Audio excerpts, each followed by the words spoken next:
Welcome to Mountain City, Furnace City, Chongqing City, and welcome to the Sailor's Lounge, a small bar at a distant trading outpost, signifying the vast reach of Imperial Britain.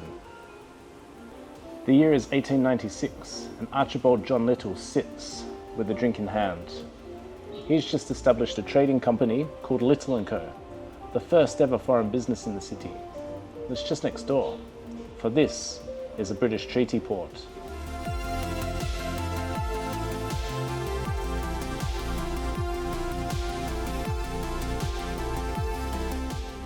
Like the Shanghai Bund, the British could dock here, stay here, do trade here, and build pubs here. They had fought 2 wars to earn such a privilege, the Opium Wars. The Treaty of Nanking, that very treaty that seceded control of Hong Kong to the British, also gave them rights to various treaty ports throughout China, this being one of them.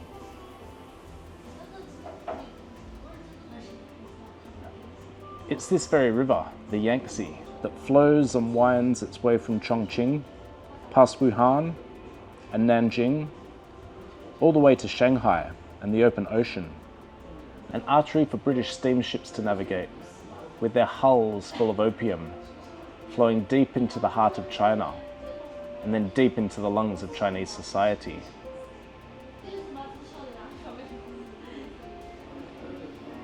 John Little looks through the open door, surveying the mountainous terrain and lost in thought. He hasn't seen the sun in weeks. It reminded him of home. 40 years had passed since he left London, bound for China, as an enthusiastic 19-year-old with a thirst for adventure. He authored a series of books about his experiences, travelling and trading in the region, not making Chongqing his home until his late 50s. He then puts down his drink,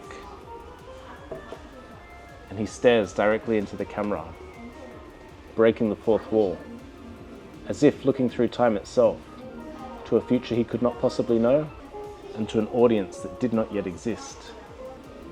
He stares deep into their eyes, and he whispers, "Isn't this supposed to be a food vlog?"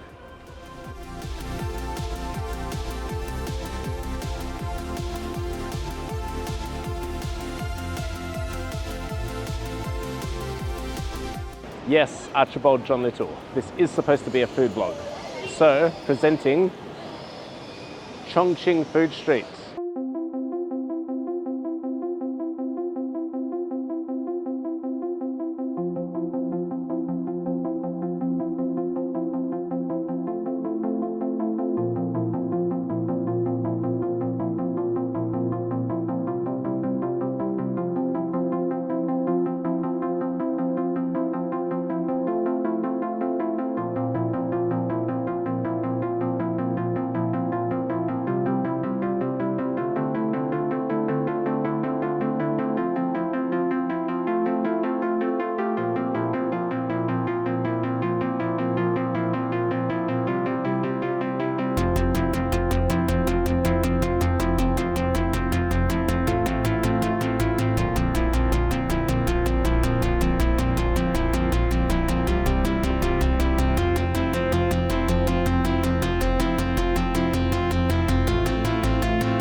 Thank you. Thank you.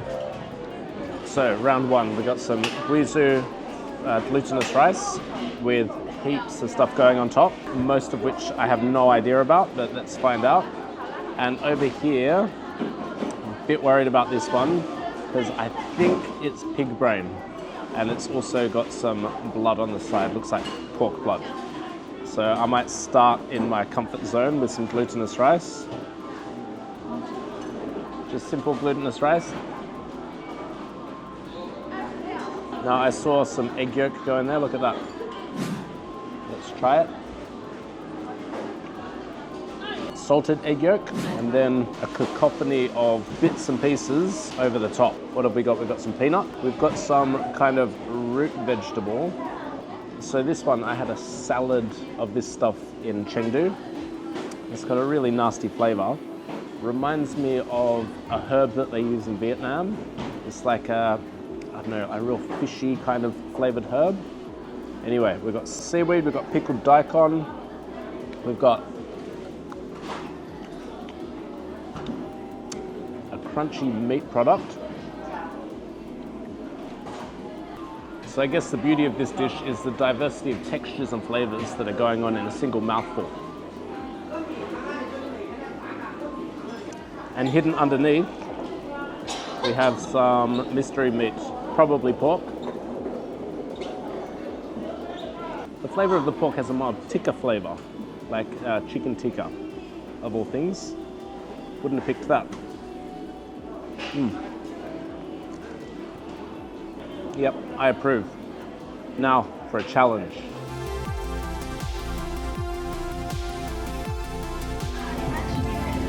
Anyhow, what is this?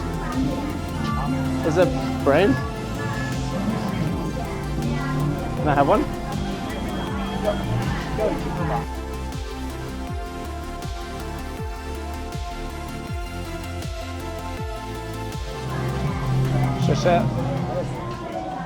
And now onto the challenging one.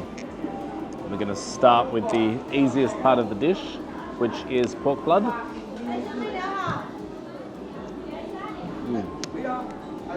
Big tasty cubes of pork blood. Now there's spring onion in here, there's coriander, there's some dried chickpeas, and then there's this. So I believe that's pork brain. So in the spirit of Archibald John Little, the age of discovery. Oh my goodness. Wow. All right, let me compose myself. So that is creamy, like pate texture, and probably pate flavor as well.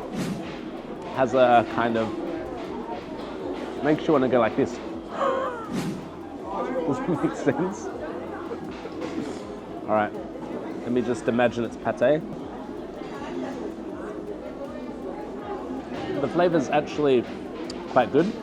I mean, it's drowning in chili oil, and then you've got pickled daikon, you've got some other pickled greens, you've got lots of garlic in there, you've got chili.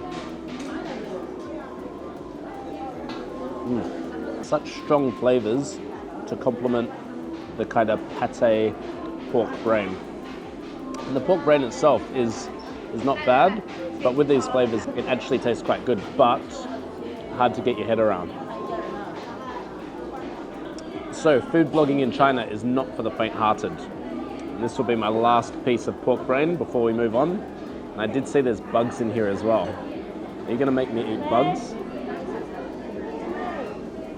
Actually tastes quite good. It doesn't matter, I'm struggling. Well, that was a challenge. All right, I'm going to go find it. There's another food court over here. So we'll go have a look in there and see what we can find. It's just here.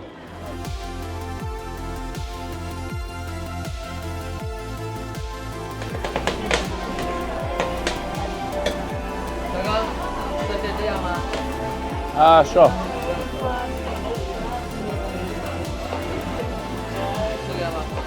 Oh, no, not that one.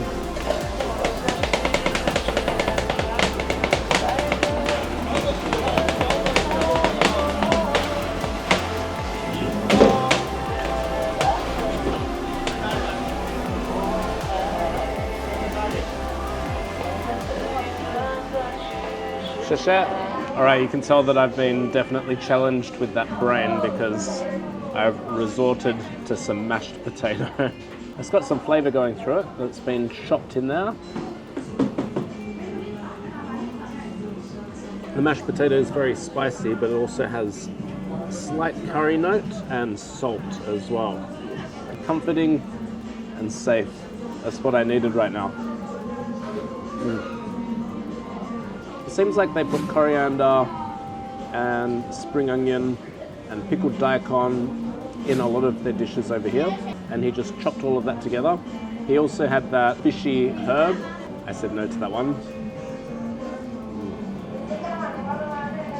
Yep, this is very easy eating.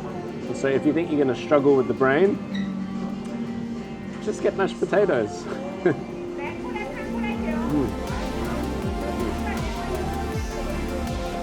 More brains.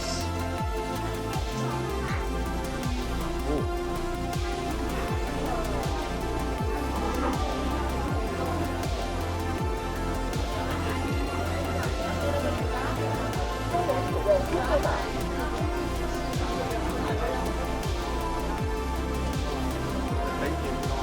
Okay. I think he said it will take some time to cook.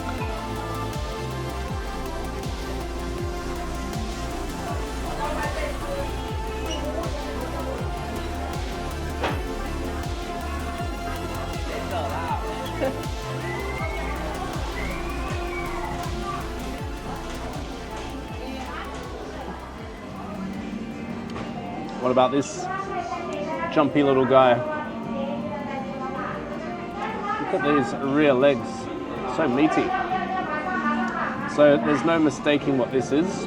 It's a frog. And this might have challenged me a couple of weeks ago, but I had this twice in Shanghai, once as a hot pot. The other time I thought I was ordering chicken, and it was actually very good. So this one's just been grilled and added some chili powder and some salts, and let's go for some leg.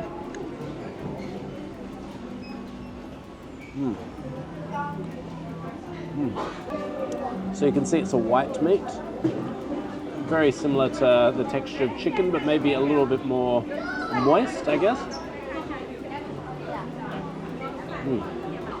It's actually a really good eating meat, and the challenge is just getting your head around it.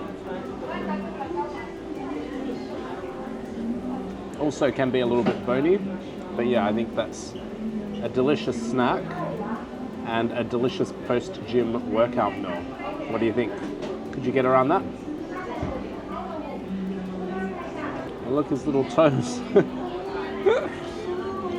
And I noticed that his calves have come off on the actual skewer. There's no hiding what you're doing here. Like, we are eating animal, dead animal.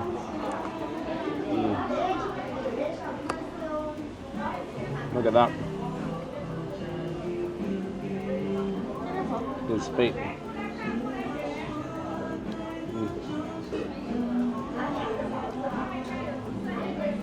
Anyway, you get the idea.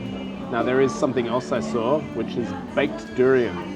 So you know I'm going to be having that, right?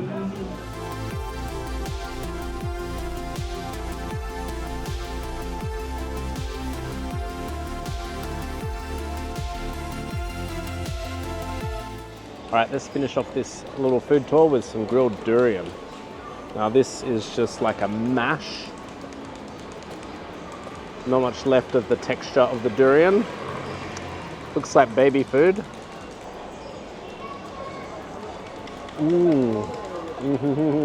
Oh, creamy. That archetypal durian flavor, which is a bit custardy and complex. But this is not overly complex. This is a nice simple durian and baked, so the texture's just been baked out of it. It's like mashed apple that you'd feed to babies, I guess, but the flavor is just lovely. Tastes like delicious durian. I feel like I've earned this after eating those questionable brains.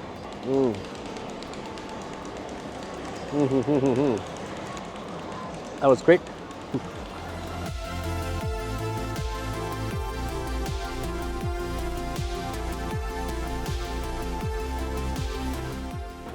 So that was Chongqing Food Street, and lots of options there. I hope Archibald John Little would approve.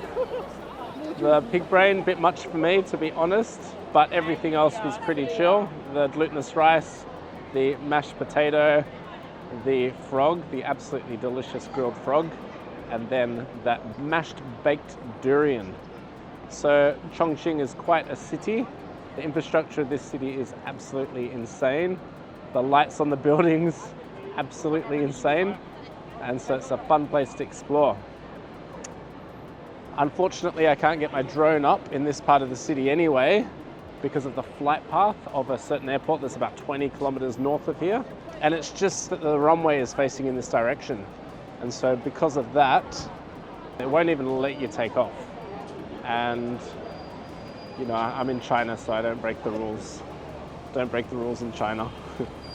All right, that's it. So I'll catch you next time. Goodbye.